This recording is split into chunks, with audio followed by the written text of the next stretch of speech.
বন্ধুরা তোমরা কেমন আছো? নতুন বছরে কে কোথায় ঘুরতে গেলে আমাকে অবশ্যই জানিও। না, আমার কোথাও যাওয়া হয়নি অবশ্য।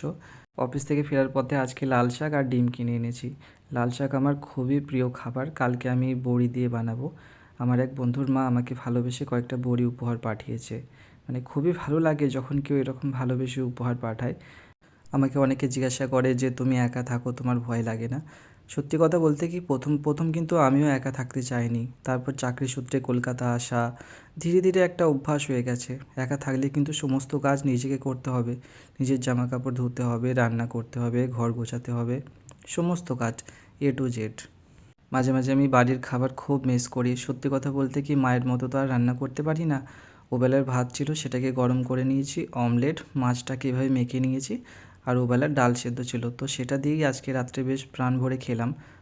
আমি সাধারণত বাইরের খাবার খুব একটা খাই না, যদিও আজকে অফিস থেকে একটা সিঙ্গাড়া আর মিষ্টি দিয়েছিল, সেটাই অফিস থেকে এসে খেয়েছি। বাইরের বিরিয়ানি, এগরোল এসবের থেকে যদি নিজে খাবার বানিয়ে খাই সেটা অনেকটা হেলদি হয়, এবং সবথেকে বড় কথা যেটা, টাকা পয়সারও সাশ্রয় হয়। তো আজকে মোটামুটি রান্নাবান্না তো হয়ে গেছে, খাওয়াও হয়ে গেছে।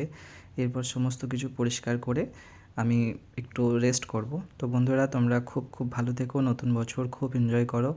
আর তোমরা কি কোথা থেকে আমার ভিডিও দেখো আমাকে অবশ্যই জানিও। টাটা আজকের মতো সবাইকে।